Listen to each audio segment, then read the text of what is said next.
Welcome back to the Exiled Having I Knows How to Game the System.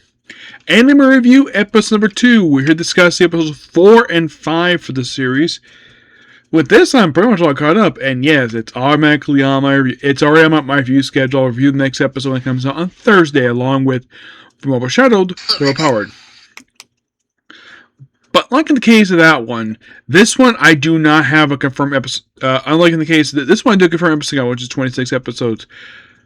For Show of Power, no confirmed episode count. But since now I got done the first 5 episodes, I now have officially 21 episodes left to go with the whole season. And by October, where a lot of the anime I'm currently watching be pretty much wrapped at that point, this one will still be here. Yeah, some basically don't have much left to go, so yeah.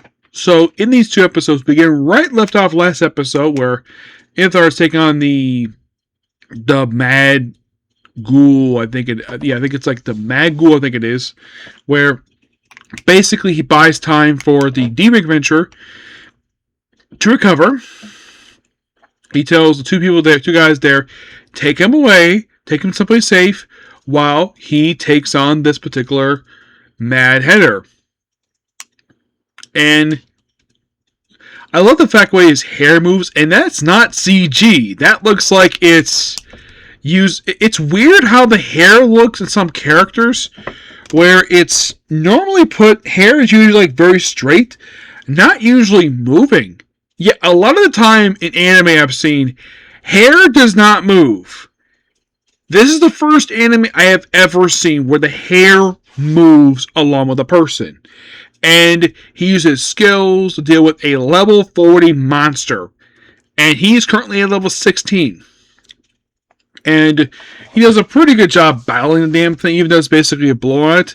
And then at one point he's like, we've done a pretty good job of this battle, but I'm not your opponent. Here comes the Brick Adventure, finish the thing off.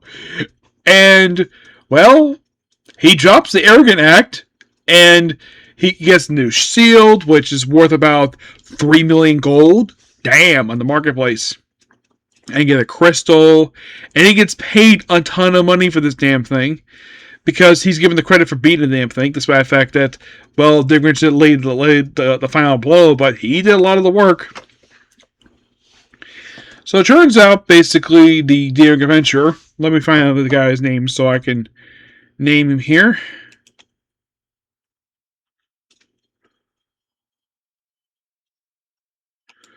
His name is Galton. Yes. So he basically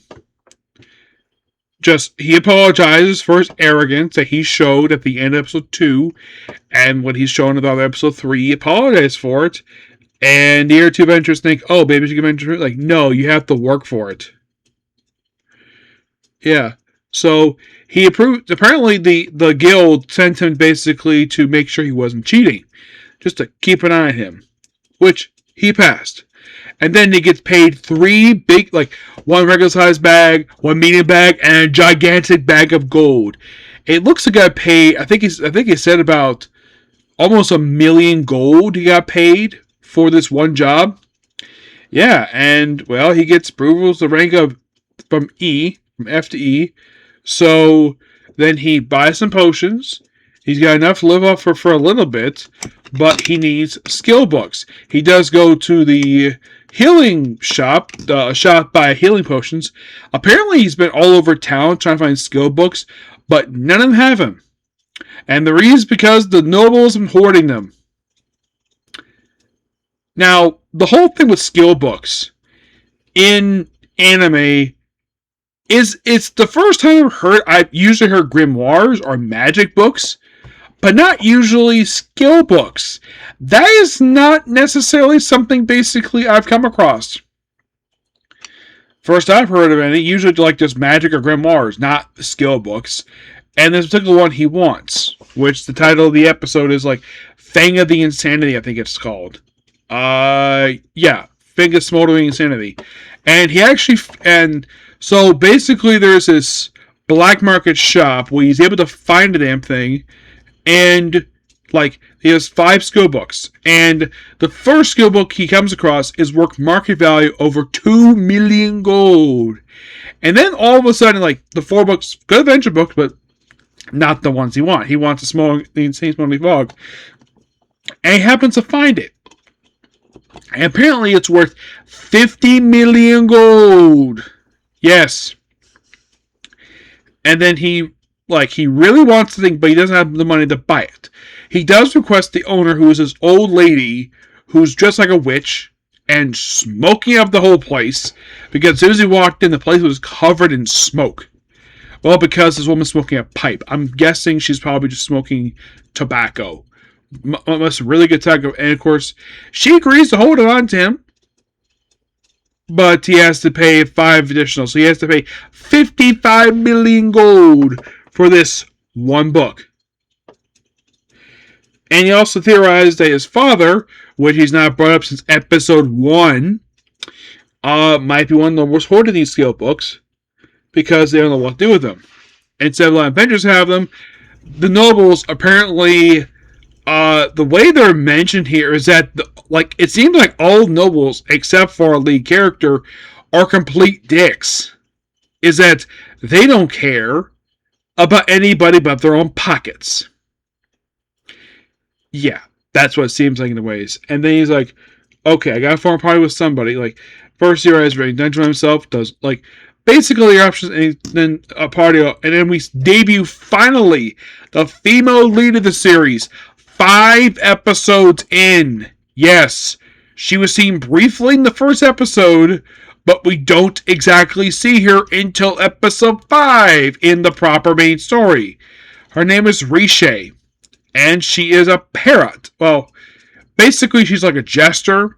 They identify her as a clown, from what I read. And apparently her skills, according to our party members, are deemed useless. And all the guy who led the party, all he cared about was getting his damn sword. He didn't care about basically paying her. Gave her 100,000 gold. Didn't look like very much. Didn't look like 100,000 gold. Let me look like maybe 50,000, not 100,000. And just kick out the party. And then, of course, Etha basically really does the party members request Riche to join his party. And she's like screaming. And he's like, no, I want you to join my party. Like, huh? Yeah, and that's how the episode ends. I'm like, okay. So we'll pick this up on Thursday. With that, I'm completely caught up with this thing. I'm like, wow, that was quick. Well, it's currently airing, so basically that's why it's not finished. It's still going to go through it. But there's an name I'm work on, and I picked this one next. Well, you'll find out the reason why when I talk about it. But I will mention this. It isn't High Dive. So you'll find out what it is. Now, there is one premiering tomorrow that I will be adding to the list, basically, for view-wise, because it's a fresh new show. And I'm very interested because, basically, it's not one of these, cooking anime. But I'm looking forward to it.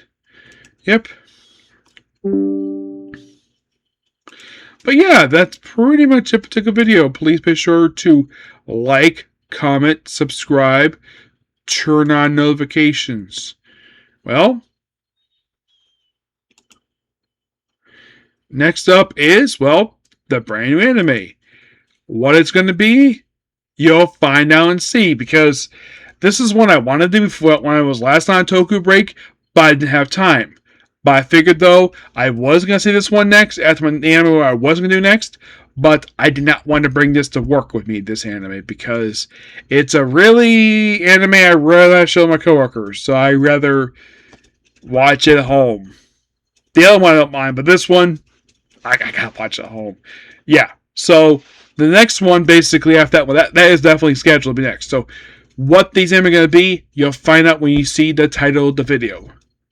But all I can say is, I'll give another hint. Aside from High Dive, there is no English dub for the series. None. But I'll talk about it basically next. And it's also a medical-based anime. Yeah. But that's all I'm going to say about it.